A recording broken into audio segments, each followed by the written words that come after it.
So I wanted to take a few minutes with this video to talk about 3 interesting PlayStation 5 stories, and if you could hit that like button on the video, thank you to those that do it, and as always, it's very much appreciated. Now, the stories I want to dive into today includes pre-orders going live for a new PlayStation 5 exclusive.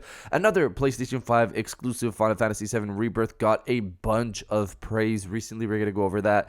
And Sony at TGS 2023, that's happening right now. It's been revealed that it's looking a bit shaky. First, yes or no, are you going to be getting Final Fantasy VII Rebirth or not? I've never really been a Final Fantasy fan, as you guys know, in the past, but then came Final Fantasy VII Remake Part 1, and that got me into the franchise. Then Final Fantasy 16 continued that interest, and now we have Final Fantasy VII Rebirth, which will also continue it as well.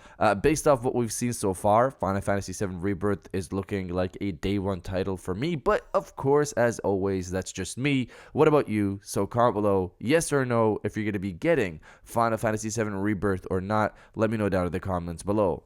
Now, diving into the first story of the video, Final Fantasy VII Rebirth high praise. So as we all know, Tokyo Game Show 2023 is going on right now with a lot of big Japanese games being shown off and new information revealed. One of these games is, of course, PlayStation 5 exclusive Final Fantasy VII Rebirth. At Tokyo Game Show 2023, Square Enix has given people the chance to play 2 demos for Final Fantasy VII Rebirth. A lot of great details have been revealed for the game, so let's go over these pieces of information from various previews that have gone live in the last few days. The game is huge. Apparently, the game is 150 gigabytes, reaching that Call of Duty status of size. It's not a small game. Make sure to make space for it before launch day. It's a massive, highly detailed world that's more immersive than Final Fantasy VII Remake's revamped Midgar. I've heard from multiple people that once you leave Midgar in the original game, this is where the game really gets exciting,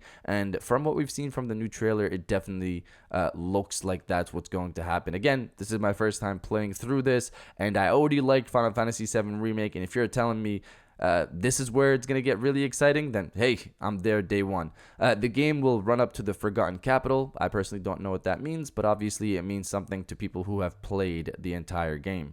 Mini games from the original return here and are expanded. Synergy skills, this one's cool.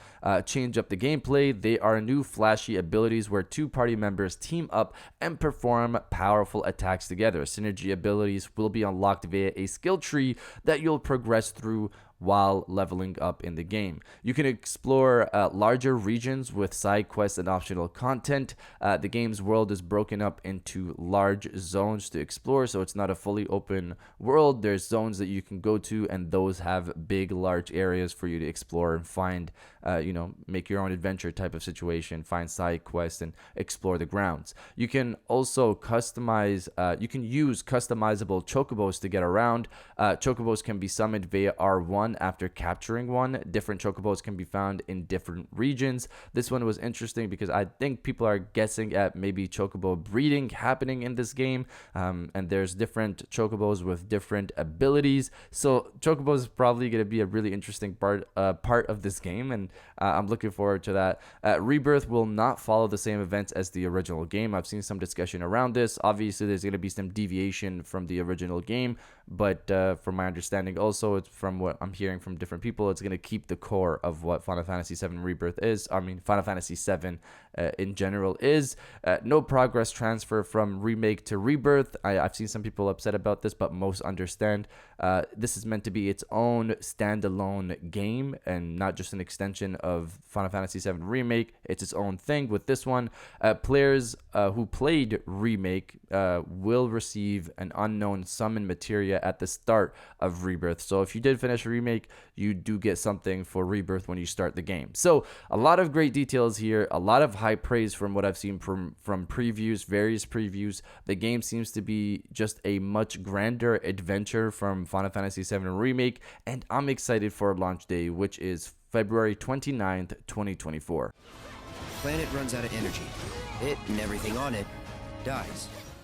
Now, diving into the second story of the video, pre-orders just went live for a big PlayStation 5 exclusive. A new trailer dropped this morning confirming and celebrating the pre-orders that are finally live for HellDivers 2, and it's at a reasonable price of $39.99. I honestly thought Sony would try to, pull the full price situation with this game, but they clearly realized that the online community is important for a game like HellDivers 2 and priced it reasonably. Reading from PlayStation Universe, the standard version of the game will set you back $39.99, while the Super Citizen Edition costs $59.99, although you get a bunch of extra content, including the DP-53 Savior of the Free Armor set, Will of the People Cape, MP98 weapon, Super Citizen status, stratagem. I think that was in the first game as well. Stratagem, hero ship game, and the Steel Veterans Premium War Bond. So I know I butchered some names and some stuff here, but basically you get a bunch of content with the Super Citizen Edition. I'm happy they didn't try to full price the game. The community hopefully will get a good start, a good bump right there at the beginning across PC and PS5 at launch, so you're not left without teammates when you want to play the game. It's also clear that this game was meant to launch this year, with pre-orders going live now, but it's also a good thing they pushed it back, because there's literally no space for more games this year. This game needs its own breathing room, and it looks like it'll be getting that when the full game releases on February 8th, 2024. But you guys let me know if you're going to be getting HellDivers 2 or not. Let me know down in the comments below. You'll die to most of everything. And now diving into the final story of the video, Sony at TGS 2023. Tokyo Game Show is going on right now. It's still going on, and we're now just seeing what Sony's presence is like at the event. This was recently shared by Next Gen Player over on X, and it's not looking the greatest. The image showcases Sony holding a small indie booth with a few indie titles to showcase, including Ultros, Eternight, and PlayStation Plus. For some reason, is just there. I know they want to pump up those PS Plus numbers, but this is what you guys showcase at Tokyo Game Show. PlayStation Plus there on the side, whatever. This is kind of disappointing to see, considering the other indie games we know Sony has to show, like Stellar Blade, for example. And while they're not there themselves with a large presence, they're not there with the large presence themselves. PlayStation 5 exclusives like Final Fantasy VII Rebirth and Resident Evil 4 VR for PlayStation VR 2 did get a lot of shine this week, so that's good. But we're still waiting on one more game that I want to emphasize, could show up at this event. And that is the Silent Hill 2 remake. We haven't gotten an update on this in a long time. Earlier rumors had it pegged for a late September release, but then one of the voice actors, I believe, said it's dropping in early 2024 from their understanding. At this point, this game is looking like a 2024 title, and I think that's the same for Stellar Blade. But for this, we just need it to be confirmed. Actually, for Stellar Blade, we just need it to be confirmed as well. Just give us an update.